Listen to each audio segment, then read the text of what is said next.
Welcome to episode 3 of Expand Podcast.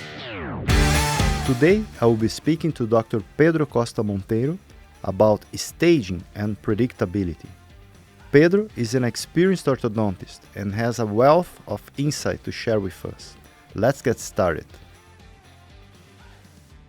Welcome everyone to Expand Podcast. Today's topic, we're going to discuss something very important for those who want to practice orthodontics with aligners with the best quality possible.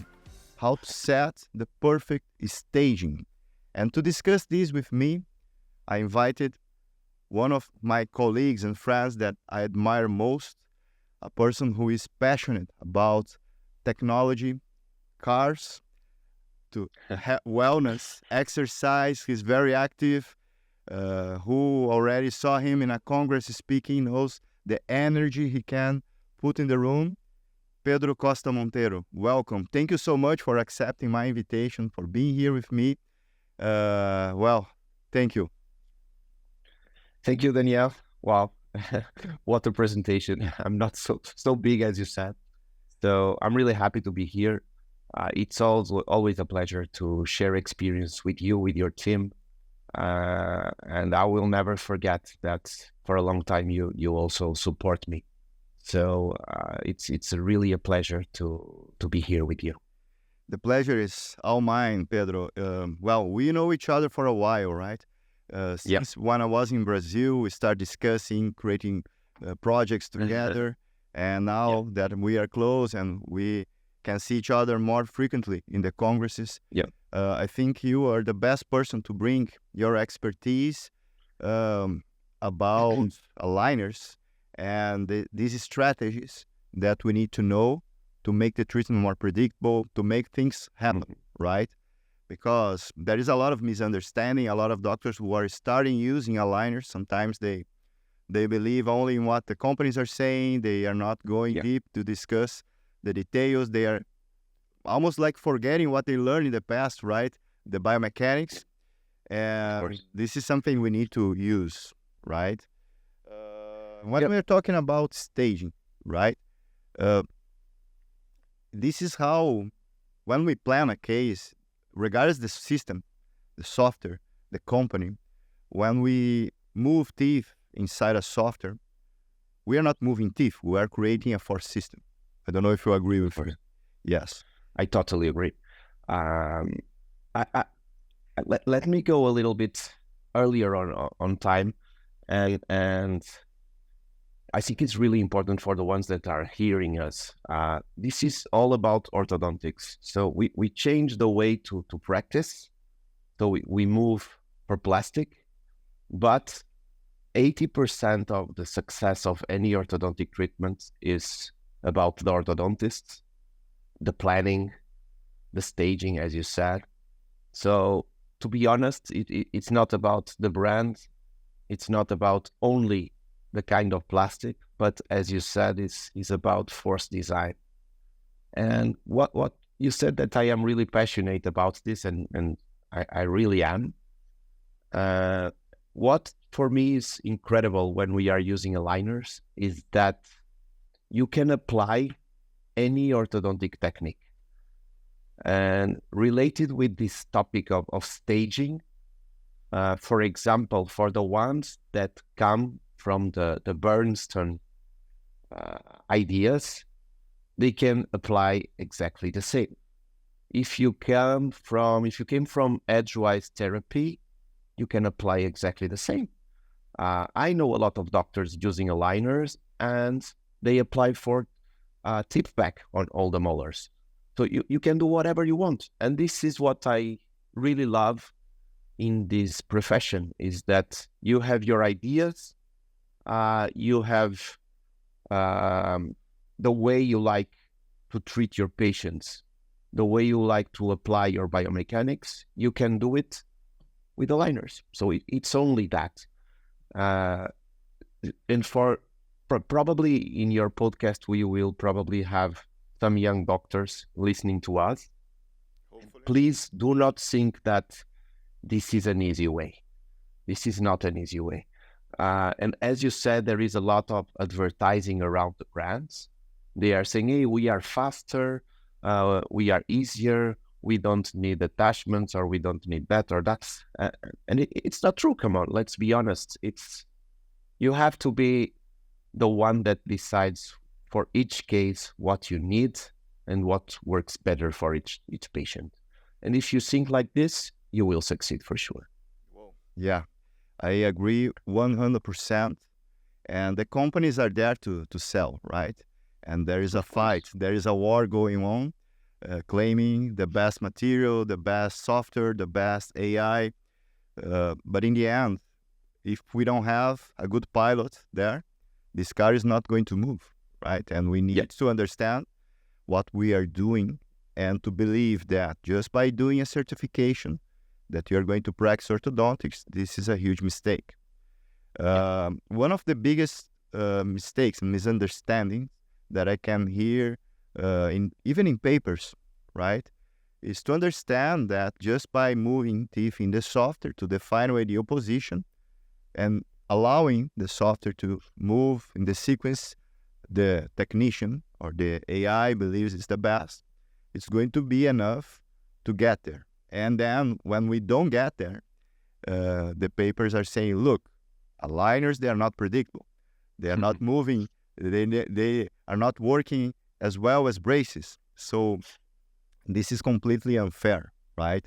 Predictability, even though staging, a good staging will increase the predictability, but it's not the main topic today. But when talking now about staging, Pedro, a good analogy that I like to say and to repeat for my students, to my colleagues when I'm lecturing, is that when we set the final position, regardless if we are overcorrecting or etc., we are defining our destination, right? We're going to a trip, and we are defining where we are going.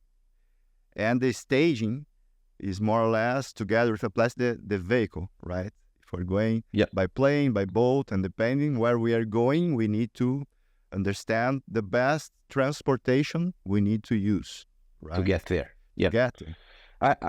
I have some a nice idea to share with you about it. You know, probably you will also agree with me. I usually, when I am talking with my students, I tell them, because nowadays everyone uses Waze as an app to drive, or even if you walk from one city to another city, you like to use the Waze app. Why? Because it will tell you exactly where should you go, and more than that, it will tell you if there is, for example, an accident and you cannot go through this road, you can change your plan. And this is made by artificial intelligence. So it's not so different about our treatment plan.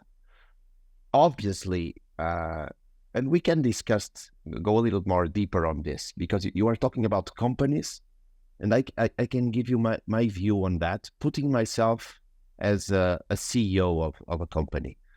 So if we think about the big companies on aligners, they have thousands of employers, which is really expensive.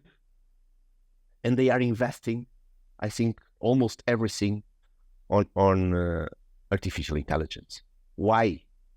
Because they want to reduce the number of employers. Of course, if I was a CEO, I would say, well, I don't need 10,000 CAD designers. I prefer to invest a lot on a computer that maybe could do the same job. I'm not saying it will do the same job, but maybe can do something like that. And on the other hand, we have the orthodontists working every day and giving all the data to the company. So nowadays, they have the initial position, they have all the process, and most of them even have the final position, because you will ask for retainers. So they can exactly analyze all the data and understand what works better. Daniel Ramos here, just taking a quick break from this podcast interview to tell you about the DSD Aligners course. I host a live stream course where I teach dentists how to treat all their orthodontic cases with aligners, from simple to complex, with clinically validated and science-based protocols. The course takes place over 6 weeks and has 2 weekly sessions. Whether you are established Invisalign or clear aligner provider, an orthodontist, or a general dentist just starting out, this course curriculum covers the common challenges with proven systems. To get an idea of what the course is about, you can access a taster class free of charge on the web page that is linked in the notes of this episode. Be sure to check it out, and I hope to see you at one of these upcoming courses. Now, back to the episode. So if they have this data, they apply this data to the artificial intelligence, probably they will have very nice treatment plans in the future. So this is how I see the future. And because we are talking on a specific topic of staging, and if we think about data again and staging, so let's imagine that, for example, they are following my cases on sequential distalization. Then they pick up another orthodontist from Spain, for example, and they will see how is it distalizing. And then they will see, okay, Pedro is wasting 90 aligners to achieve this position. This one is only using 60, achieving the same final position. So let's follow this protocol. And that's why we have nowadays so many protocols bringing in by the companies to help us. Of course, I see the artificial intelligence always helping us. So for me, it's not a problem. It's a very nice weapon. But always with this idea that we are giving a lot of data to all the companies, which is nice on one hand and is not so nice on the other hand. But I try to pick up the best of it. Let me give you a very special example on staging.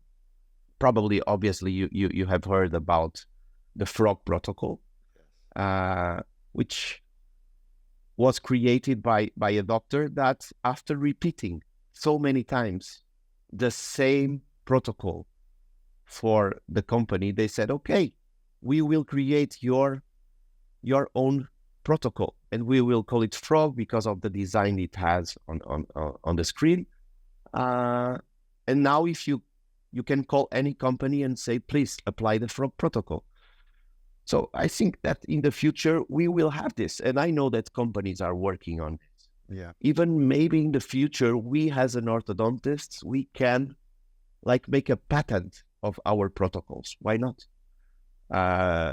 So the staging is really the base for success in aligner therapy, in my opinion. It's something that you need really to understand and to manage really well. Otherwise, you will fail.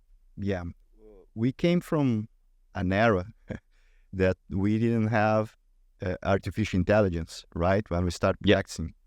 And the companies learn a lot from us, actually. And we made a lot of mistakes. And the AI here, now it's helping these new doctors to avoid these same mistakes we did in the past, right? Because the software is learning. But as any other artificial intelligence, at least for now, and this is what I feel, is that we need to feed with our information, right? And of course, each patient is different, right? And we need to understand when sometimes we need to use this frog pattern for a lower anterior intrusion, for example, that we don't want to extrude posteriors, that we don't have many anchorage. So for those who are starting with aligners, and even for the most experienced ones, to understand the weapons we have, it's very important. And also this correlation between staging and predictability, because my first cases with aligners, with the company aligners, with Invisalign, I believed 100% what the technician was doing for me and didn't change anything, and simply didn't happen. And then I started thinking, as an orthodontist, I start looking to the software and seeing not teeth moving, but plastic shaping.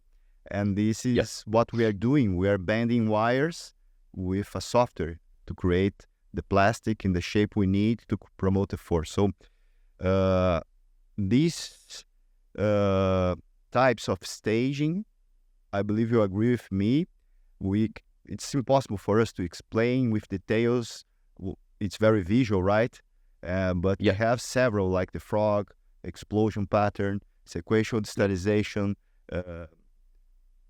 and many more. I think the most important thing around this is again, don't forget that we are talking about orthodontics. So you have to understand which tooth will work as anchorage, which tooth should we move at a time, when can we move more than one tooth. This is always the way we think, I think. And for example, I will give you my way of thinking about staging, which is not the same of other doctors. So I have my own way of thinking. First, one of the good things of the staging is that you can completely manage the number of appointments. So I know exactly when I need to see the patient, and this is really important. So for me, in my practice, my goal is not to see the patient. So I invest a lot of time on the first treatment plan. I create a staging that is more predictable than anything. So I don't want it to fail, and I don't want to see the patient. And the only way for me that it works is to reduce the velocity. So usually I go really slow to move the less number possible of teeth at a time. So, for example, if I want to distalize many times, I use the 100% protocol, which people think, hey, but are you crazy? You are doing like 90 aligners for a case? Yes, I prefer to do 90 aligners and do not touch him and do not see him and do not have to do a new scanner and restart the case. And I know that in 90 aligners, it will be predictable. It will be slowly, but predictable. So this is just one example of seeing the staging, but that for me, it really works. You were talking about also the frog protocol. I use the frog protocol for anterior correction of the speaker on the lower arch, as you said. But I also use it, for example, when I want to close spaces. So if I want to distalize canines and incisors, I do not use, usually I do not distalize everything at once. So I prefer to go slowly. And I have a nice experience working like that. And again, I work with many brands, and the staging makes it predictable. So it's not about the plastic. Yes, sometimes you use one brand that combines different plastics and things go better. Other times you use another one, it goes slowly, but with the same results. So no worries. It's very important for the orthodontist to invest time, and it's not only time, it's experience on understanding the staging. And many times you fail, as you said. I remember my first cases of Invisalign were done in 2004. And it was crazy. I had to end up all the cases with braces, but it was not their fault. It was my fault because I do not understand the system, and I just click the approve, and it's done. So obviously it doesn't work. And then, of course, we have all the biomechanics around the staging, because if you want to move everything at once, probably you'll have to use mini screws. If you are using the 100% protocol, probably you don't need to work so much the anchorage, and you can go only with aligners. So there is a long story around it, but it's very important for the doctors that are hearing us to try your own ideas. This is the nice thing of the companies. You can try, you can rescan. It's not working as you wish, so just change everything, ask for a new set of aligners, but try yourself, create your own protocols. It's the way I think. Great tips here, man. Amazing. I want to go back in two comments you did, okay, that I really like it. You started talking about AI, and I want to hear your opinion on what stage AI is for orthodontists, aligners at this point. For example, what are the movements, or when you are using AI 100%, and when, okay, I'm not trusting yet, I need to change. Okay, let me give you my experience on that. First of all, I think that there is no doubt that AI is the future. So we are using ChatGPT and all these new features every day for everything. They are not so perfect as we wish, of course. There are still mistakes, especially because they are based, again, on data. Just to give you a quick example, I asked ChatGPT who created the frog protocol. And if you do it, they will say that it was me, which is not true. Why? Because I invest so many time on social media talking about frog protocol that the artificial intelligence starts picking up every detail, and they said it was me, and it was not. You make it pop. So we have to be careful on the use of artificial intelligence. On the other hand, especially when we are talking about aligners, again, I believe it will help us a lot because it's all based on data and success.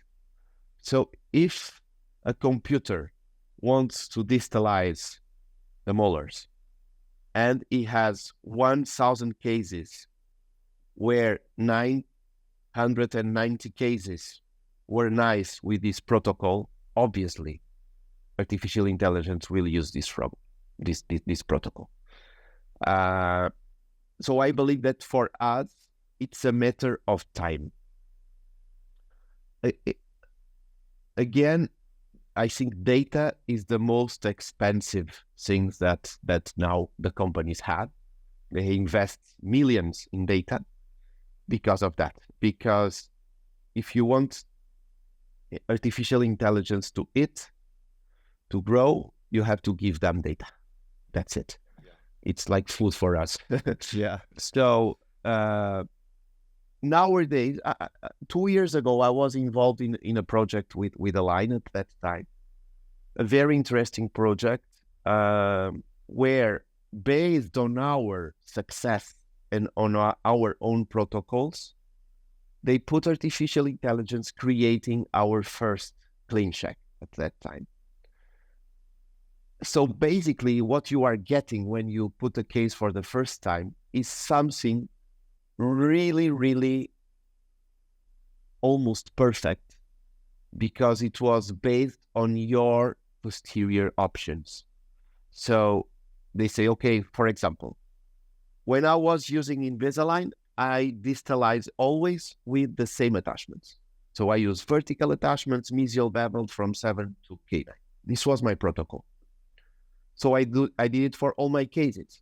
So when I was at this project and I have a case for distalization, the artificial intelligence will place automatically all my attachments, which saved me a lot of time. And again, I think the most important things we have, probably the most important thing we have in our life is time, because it's the same for everyone. So using this kind of protocols with artificial intelligence, I was saving a lot of time. And this is something that I discussed with many friends, even from other professions. And time is everything. So if you save time, you save money, you are more productive. So this is what we want for our life, to have time for whatever we want. So based on that, I think that artificial intelligence for the staging will be better than us because it's easy. It's a matter of data. If they have thousands and thousands and thousands of cases working perfect with that staging, why should we change it? Come on. Exactly. Yeah, no, I agree. And more than this, how hard for us with braces was to calculate the ideal force, right? Because of course we are talking about a complex movement that for each direction, there is a specific amount of force ideal. And with softwares now, it's something that the software can calculate for us. And we cannot compete when we're talking about numbers and data compete with a computer in artificial intelligence, it's not a competition. We need to use in our benefits for the patient, actually. So I completely agree. At this moment, we are going to receive more and more the plan, CleanCheck, or any other software, very close to the ideal, sometimes ideal, and we are going to personalize according to the patient, their wishes and limitations, and we may need to do a final touch, but saving a lot of time and using this time better, right? Yeah. The other thing, Pedro, that you mentioned about the staging 100%, as you know, we have here in DSD TPS, and we work in partnership with several dentists all over the world, orthodontists, dentists. And when we plan a case and we implement a sequential distalization, 50%, 75%, 100%, whatever, normally doctors, they complain about, oh my God, increase a lot the number of aligners. I prefer the previous one that is shorter. But when more is less, when more aligners means less treatment time in the end. Yeah, I totally agree with that. That was my idea that I shared with you before. So this is something that I have been studying the last years. And it's very important for our colleagues to understand. One thing that I like to ask to my colleagues when we are talking about our way of working is how many hours a patient spends to see you.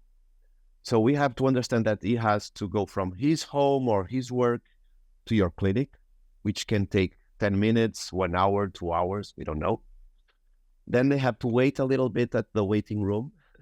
Then they go into your office. Sometimes you check, you look at the aligners and you say, it's perfect, you can go. And then they took another 2 hours to get home. So there is people losing one morning to see you. And people don't like this. No one's like this. So if you give them the chance of giving a predictable treatment with everything under control, that during 1 or 1 year and a half, you only see them twice or 3 times, they will be really happy. Because again, time is money for everyone. They have time to work, to spend with their family, to enjoy, to do whatever they want, not to see the dentist or the orthodontist. So if you have the chance to apply a protocol that is really predictable, this is what they are asking for. Let me give you a quick example. Yesterday, I saw a patient. She came to my office because she was not happy with treatment. She was using aligners. She was combining aligners with pads.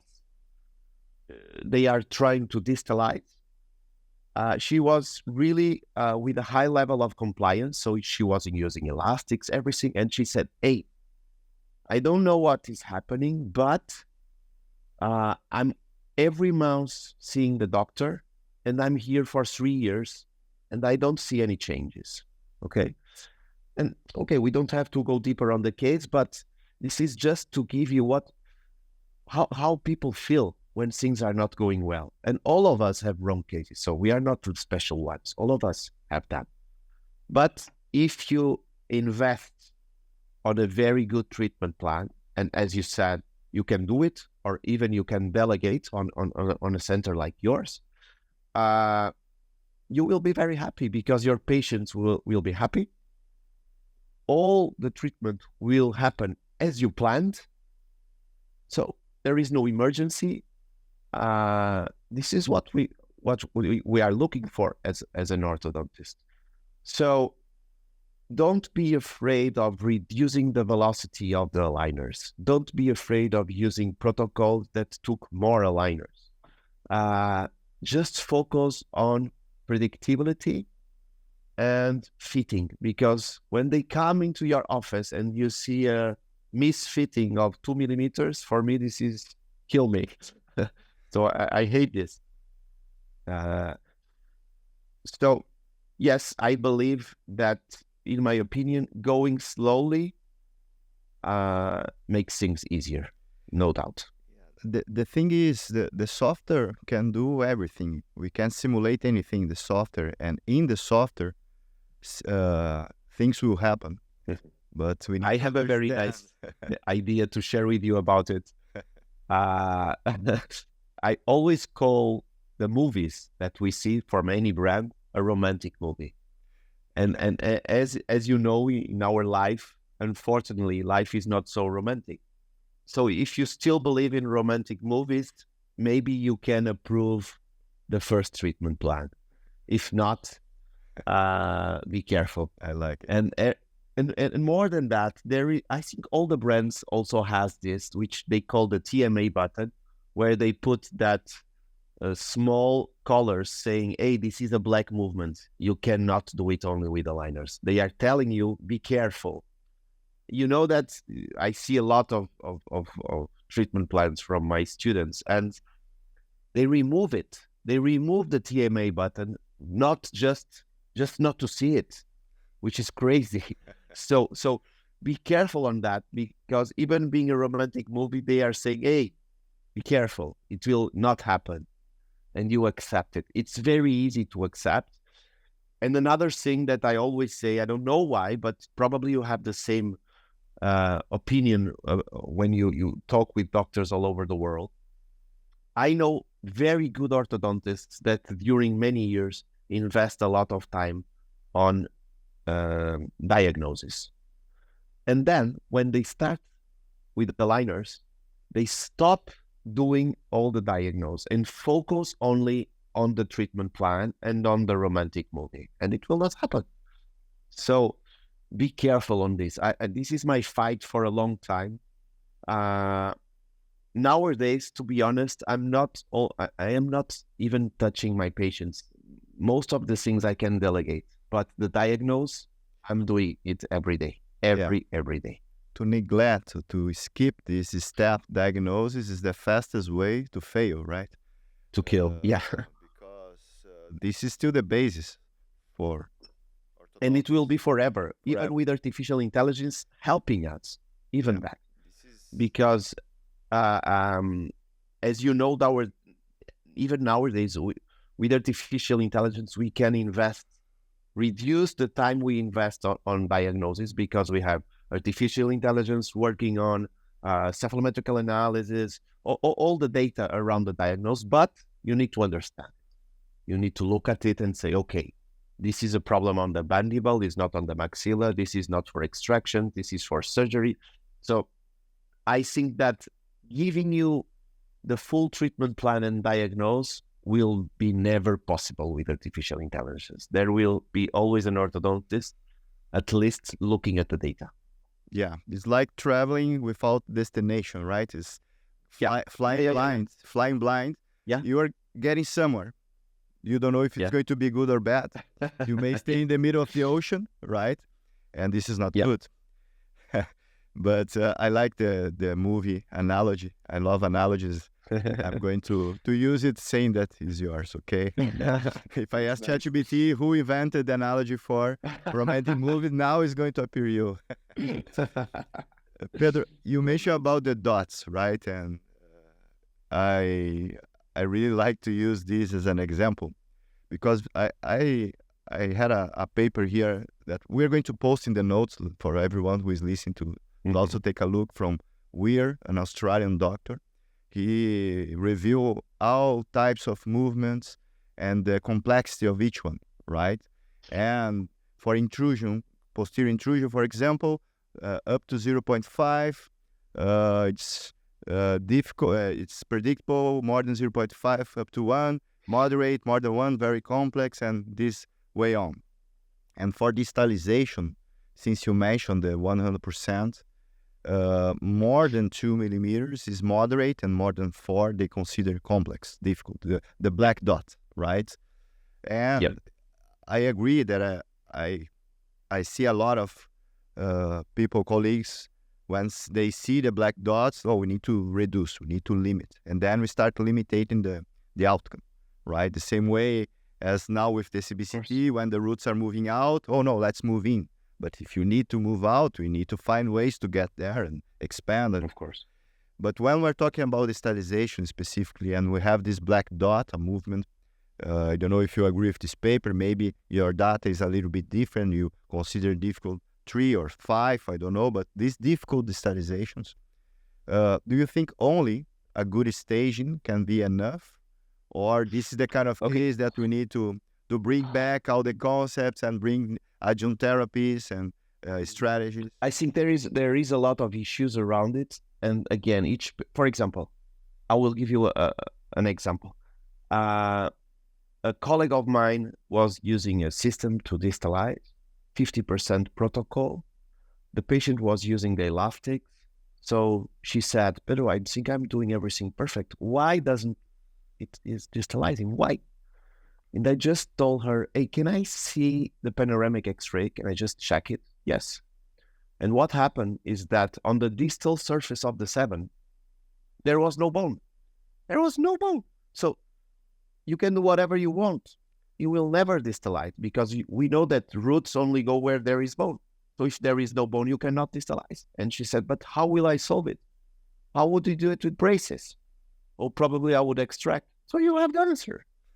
So it's very difficult to say, okay, in my cases, I can distalize without TADs until 2.5 millimeters.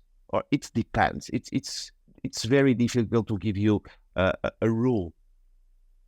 What is important, and as you said, there are, thanks God, a lot of papers now, and we have to be very careful analyzing the papers because this is a big issue.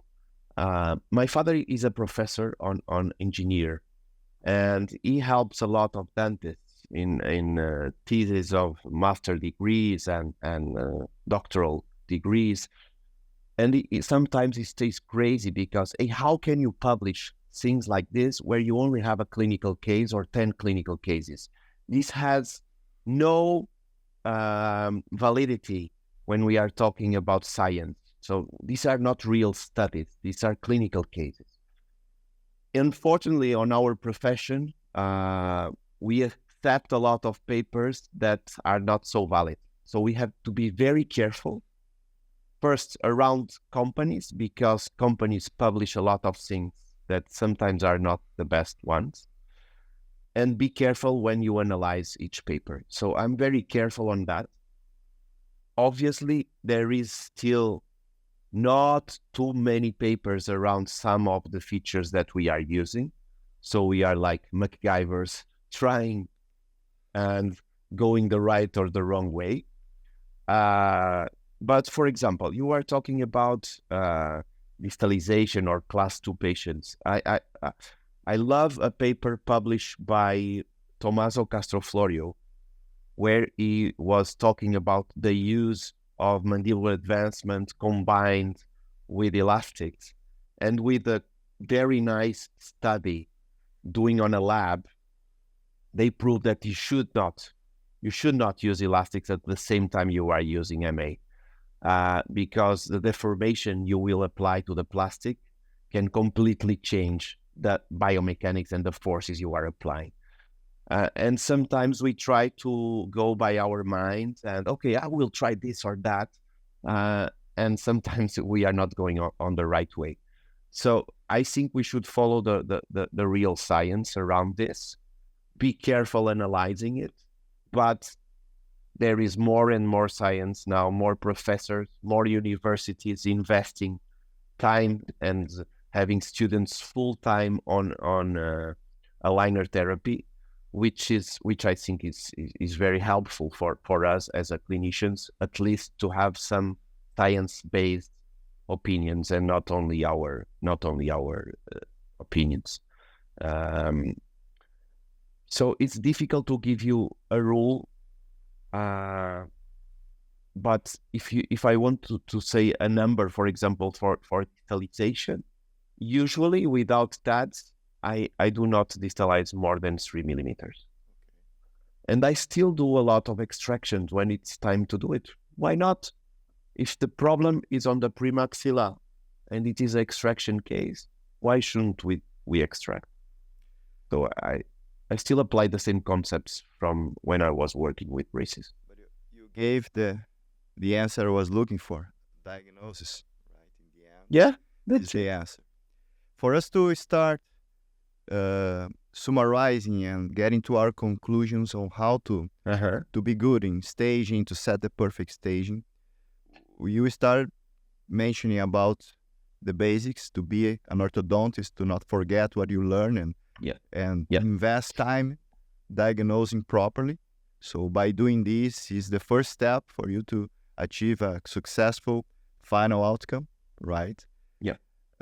To understand about the biomechanics and to understand that we have now new tools, artificial intelligence, that it is like having many other orthodontists helping you with their protocols being collected and selected the best ones. So you can use to save time, which is very important, right? And finally, the whole idea that this is something we need to not miss the opportunity here to read the papers that they are important, right? They are bringing some information, but this is happening to me because for several years the papers are saying that aligners, they are not working. And then you are going deep and you are seeing that, okay, but they are using just one set of aligners, or they are not overcorrecting, or they are distalizing out teeth at the same time. So you need to filter, you need to invest time in diagnosis and use the new tools to achieve this ideal outcome. Ideal is difficult, right? But a good functional aesthetics for the patient that is going to be as stable as it can be. I believe this is our goal in the end, for the patient to be happy. Pedro, I can't thank you enough for being here and sharing all these amazing insights. Your experience is incredible, and the way you share it, bring analogies, bringing clinical examples. I believe everyone, even just listening without seeing any image, can close their eyes and actually learn a lot from you today, right? And I'm excited to hear the feedbacks, and thank you so much.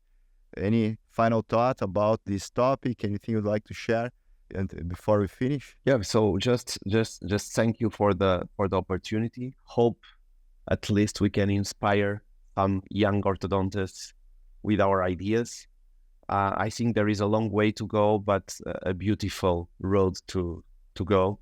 So keep on pushing the liners, because I think we are really making something beautiful around orthodontics nowadays.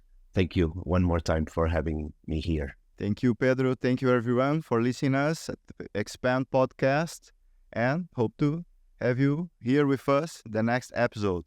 See you there. Bye-bye. Bye. Thank you for listening to episode 3 of Expand with my guest, Dr. Pedro Costa Monteiro. If you found this interview as interesting as I did, be sure to like and share it with your professional network. In the next episode, I talk to planet-conscious dentist, Dr. Lotte Mirbur. Subscribe to Expand not to miss it.